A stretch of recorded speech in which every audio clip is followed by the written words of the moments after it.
Olá, tudo bem? Eu sou a professora Larissa Carvalho. Nós estamos aqui com Medicina Legal e hoje nós vamos falar a respeito de documentos médico-legais. Quando a gente fala desses documentos, é um assunto recorrente em prova.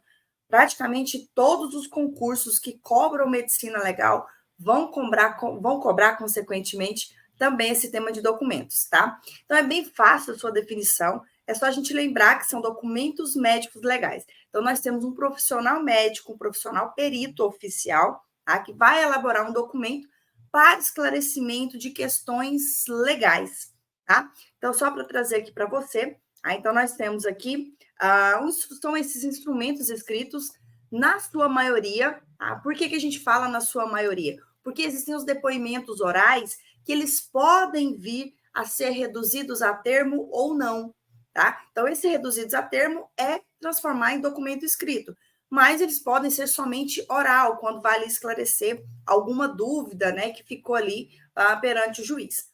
Tudo bem? Então, são esses documentos escritos, ou então simples exposições orais, sempre lembrando que a gente vai ter ali um profissional médico, assim como também temos os peritos oficiais que vão esclarecer essas dúvidas perante a justiça. Por isso que a gente chama de documentos médico-legais, tá? Então, ali a gente tem essa definição aqui trazida pela Holanda, que é qualquer base do conhecimento fixada materialmente e disposta de maneira que se possa utilizar para consulta, de estudo, de prova e etc.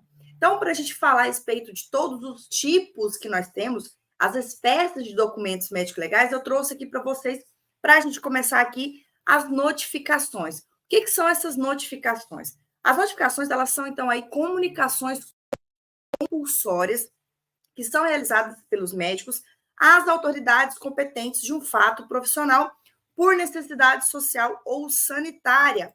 Que caso nós temos aí, por exemplo, que houve a necessidade, então, dessas comunicações compulsórias, dessas notificações, nos casos aí que aconteceu a pandemia.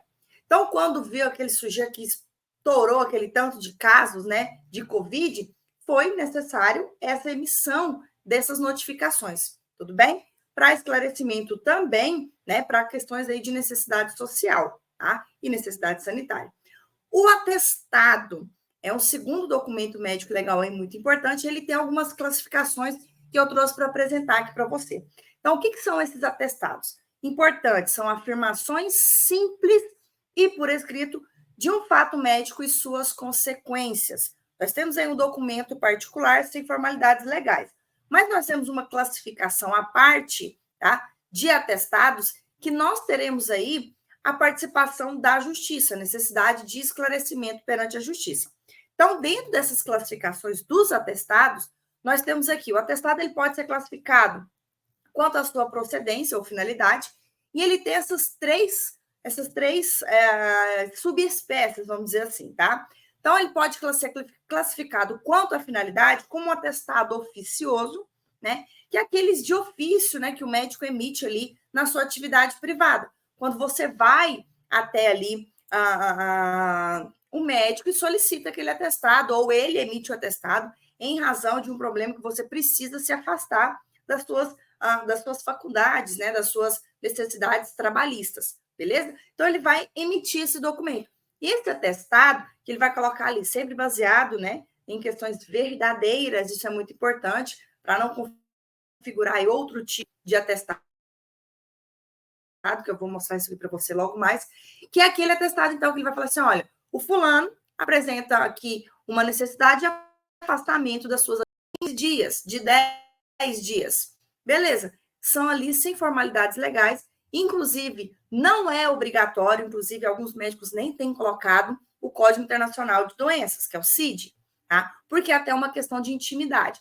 Há algumas situações, por exemplo, nos atestados, que são classificados quanto à finalidade, que são os atestados administrativos, na administração pública, exige-se sim a necessidade dessa demonstração do CID. Tá? Então, qual é a diferença do oficioso para o administrativo? O oficioso, lá na esfera privada. Tá? Já no administrativo, nós temos um servidor público que vai se afastar, que vai entrar com uma licença médica, e para ele entrar com essa licença médica, ele vai ter que apresentar esse atestado. Esse atestado, então, para essa finalidade, ele é classificado como atestado administrativo, tá? E aí tem que ter o CID, porque eles precisam colocar esse CID aí no seu prontuário, beleza? Então, quanto à procedência ou finalidade, nós temos o oficioso, o administrativo, e nós temos ainda esse atestado judicial. Esse judicial é o puro documento médico legal. Por quê? Porque nós temos aqui um atestado expedido por solicitação do juiz ou aquele que vai integrar algum auto judiciário. Então, sempre vai estar relacionado à justiça, né? Então, esse é fácil. Atestado classificado quanto à procedência judicial é aquele que é expedido ali em solicitação de um juiz. Por exemplo, professor, consegue pensar em algum exemplo que o juiz vai pedir? Não só naquelas necessidades, tá? De você esclarecer alguma situação que você precisa emitir um laudo pericial, mas também naquela situação em que o reeducando ou preso, o reeducando, ele não pode comparecer a determinada audiência. Ele não pode comparecer a determinado depoimento, porque ele está doente. E aí o juiz ele vai solicitar um médico que emita um atestado falando, realmente estou emitindo esse atestado aqui porque o fulano não pode comparecer porque ele está realmente doente, tá? Então temos esse exemplo aí. Com relação aos atestados, quanto ao seu modus faciendi ou quanto ao conteúdo, ele tem 4 classificações: idôneo, gracioso, imprudente ou falso. O idôneo é aquele que nós temos ali perfeitinho, tá? É aquele que tem um profissional habilitado, é um médico, um CRM ativo, tá? E o seu conteúdo expressa a veracidade. Por mais que a gente pense, mas isso não é tão comum. Tá? Existem algumas situações em que a gente se depara muito com situações de atestados falsos. Então, a gente precisa saber essa diferença aí, vai que cai na sua prova, então a gente tem que saber, tudo bem? Então, o idôneo é aquele que tem um profissional habilitado e nós temos aqui um conteúdo que expressa a veracidade.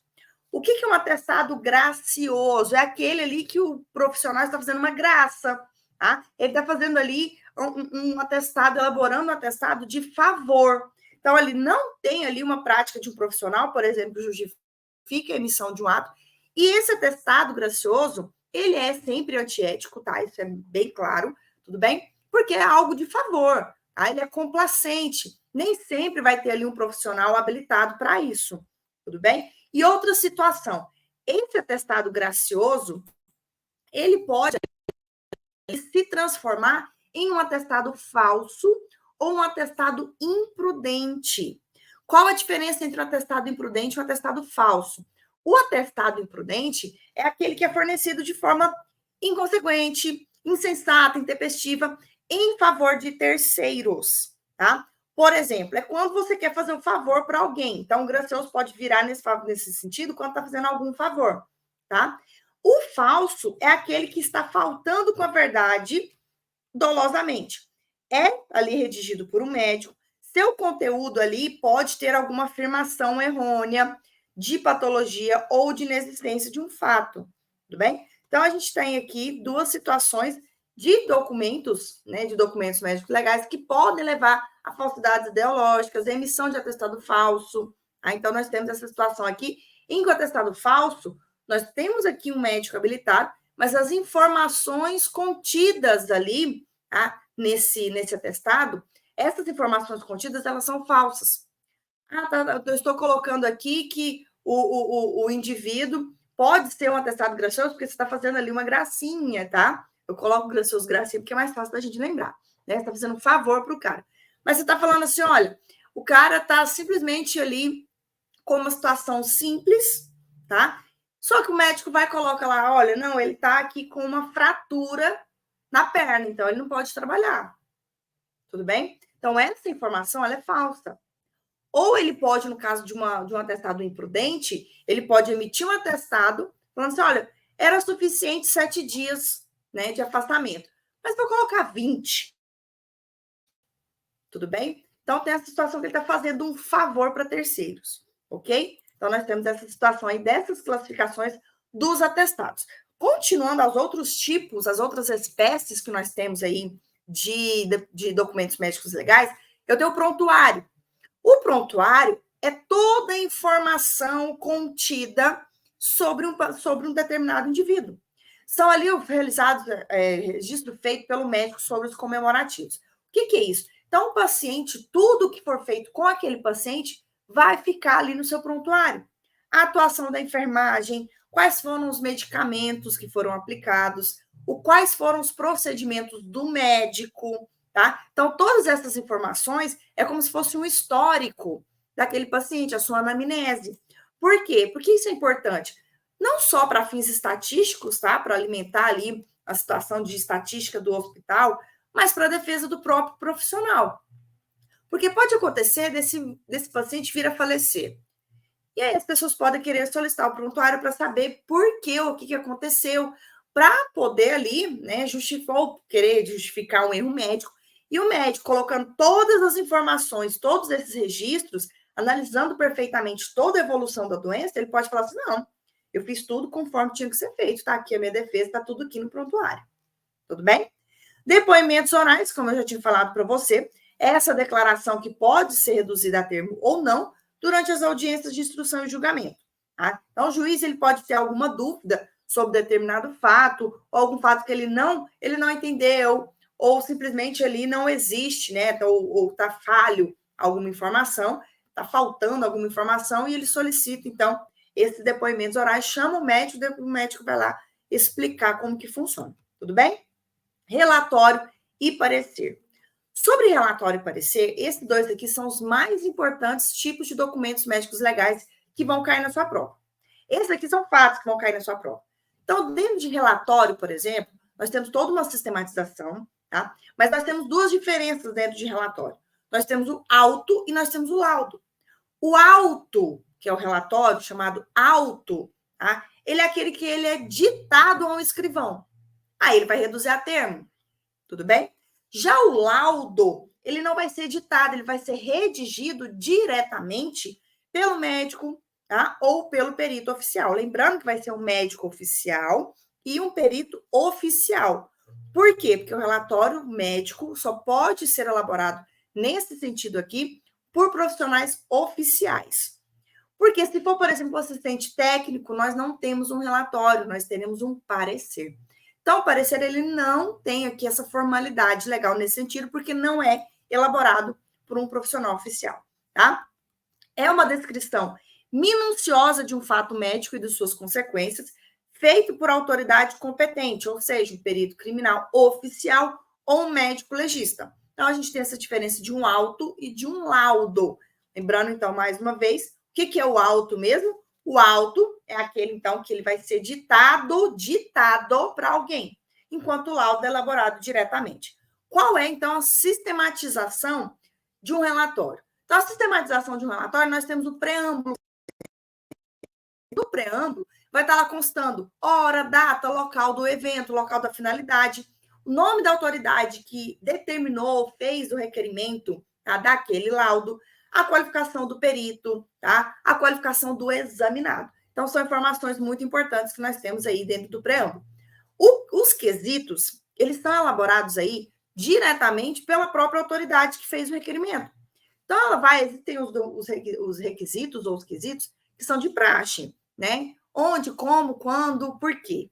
Então, nós temos aí, por exemplo, o epitâmero de Quintiliano, que vai perguntar como, por quê, qual o instrumento, né, qual a consequência. Então, enfim, nós temos vários quesitos a serem respondidos dentro desse laudo. Tanto é que o perito ele deve se ater a esses quesitos, ele não pode ultrapassar o que foi perguntado para ele, tá? E histórico. O histórico ele é extremamente importante. O próprio Genival Veloso de França, né? Ele fala para a gente aqui que o histórico ele é extremamente essencial. Por quê? Porque quando a gente fala do histórico, a gente está trazendo aqui todas as informações que são imprescindíveis, que são necessárias, que você vai trazer uma anamnese, é como se fosse um prontuário. Então, você tem todas as informações. E ali é uma forma de justificativa que vai auxiliar a justificativa do perito criminal lá na sua conclusão. E nós temos aqui a descrição, tá? A descrição é a parte, se não a mais importante de um relatório. A descrição, tá? Esse visum et repertum, é uma descrição ali literal, ela é minuciosa, tá? Então, ela deve ser bem clara, ela tem que expor todas as características, todas as particularidades das lesões, colocar imagens, colocar figuras, sempre justificando ali o que foi, o que está sendo feito e o que foi visto, o que foi analisado. Tanto é que nesses casos aqui, a descrição, como ela é ver o objeto da perícia e descrever, um assistente técnico, né, que está fora dos autos, que é aquele nomeado pelas partes, ele não tem acesso ao objeto diretamente. Ele não tem acesso àquele objeto. Ele vai pegar o laudo para questionar, vai elaborar o seu parecer. Então, nem sempre, algumas situações, por exemplo, a gente vai falando de documentoscopia, de grafoscopia, ele pode, junto com o perito, junto com outro profissional oficial, do outro servidor, fazer essa análise diretamente. Até porque não dá para você fazer, por exemplo, o exame de grafoscopia, né, das assinaturas, por xerox, né? Por uma foto que alguém mandou para você, que você viu no laudo. Isso não dá para você fazer. Tudo bem? Você tem que pegar o papel oficial, tá? Então, tem algumas situações que é permitida esse direto, aí, essa avaliação, essa descrição. Na discussão, o que nós temos na discussão? Que ainda sobre essa sistematização? É uma síntese diagnóstica. Então, o que vai ser feito aqui? Vai ser expresso o que precisa, é como se fosse um resumo de todos os elementos que foram observados e discutidos. Tá? Então, ele vai falar lá na conclusão, olha, conclui-se, então, que aquele homicídio se deu em razão de um instrumento pérfuro cortante, né, de calibre médio, tá? Então, foi isso que aconteceu. Tá? Então, ele só vai ali resumir, vai ser como se fosse um sumário de tudo que foi observado e de tudo que foi discutido, certo? Isso aí, então, é na conclusão, tá? Na discussão, eu tinha pulado, né? Acho que eu falei discussão. A discussão é que vai trazer, assim, todas essas hipóteses. E a conclusão é a síntese diagnóstica, tudo bem? E a resposta aos quesitos. O que são essas respostas aos quesitos? Lá no começo, a gente não tem que a autoridade ou o delegado de polícia, a autoridade competente, pode ser o juiz ou pode ser um delegado.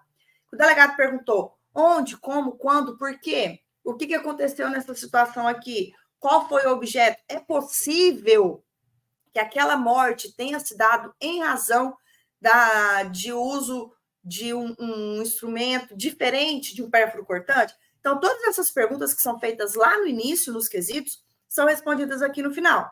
Então, sempre vai ser, olha, de forma sintética e objetiva. Como assim? É possível que essa arma, não sei o quê, esse instrumento, não. É possível que essa morte tenha se dado por razões intempestivas, por razões naturais? Sim. Então, o perito ele vai ser bem direto. Por quê? Porque a sua conclusão, a sua discussão já foram suficientes. Ele discutiu bastante, ele trouxe todas as hipóteses, tá? E a sua conclusão foi isso, isso, isso, isso, isso. Ele tem que ser resumido, tem que ser claro, tem que ser objetivo.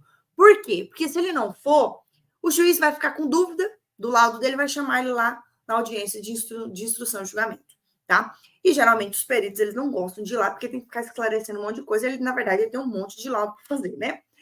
E o parecer, ele vai ser diferente do relatório, por quê? Ele é diferente de um relatório porque nós temos aqui não elaborados, tá? Por um perito oficial, por exemplo. É uma resposta de uma autoridade médica, de uma comissão, para esclarecer algumas questões, né, de interesse jurídico. O que são essas questões de interesse jurídico? Então, a gente tem aqui, por exemplo, quando um juiz quer perguntar alguma coisa, mas ele não vai chamar o perito oficial. Ele vai nomear um auxiliar. Ele vai nomear alguém de fora. As próprias partes podem nomear esses assistentes técnicos. E esses assistentes técnicos, que fazem as perícias judiciais e não as perícias oficiais, eles elaboram o parecer. E o que nós não temos no parecer? Isso é muito importante. Ele tem toda essa sistematização de um relatório. Tem preâmbulo, tem quesitos, tem histórico. O que nós não temos, então, em um relatório, em um parecer? A descrição. Por que a gente não tem a descrição? Mais uma vez, porque esse assistente técnico não é um perito oficial, então ele não tem acesso aos objetos periciados, tá? Porque isso fica lá no órgão oficial, beleza? Então, bem claro, que fique importante aqui, que fique bem claro, na verdade, para você, essa importância da diferença entre um relatório e parecer. Qual que é a parte mais importante aí de um parecer, por exemplo, é uma discussão e a conclusão. É como se ele fosse utilizar, é como se o assistente técnico ele fosse questionar o laudo. Né? Então, ele vai olhar o laudo, vai, né, geralmente é assim, vai apontar falhas através de um novo parecer técnico. O juiz pode aceitar ou não, assim como o juiz pode aceitar ou não um laudo oficial. Tudo bem? Então, esses aqui são todos os documentos médicos legais que nós temos, são esses os mais recorrentes em prova. Importante essa sistematização e essa diferença entre relatório e parecer. Acho que ficou claro, né? Então, é isso aí, eu vou ficando por aqui. Até a nossa próxima aula. Tchau, tchau.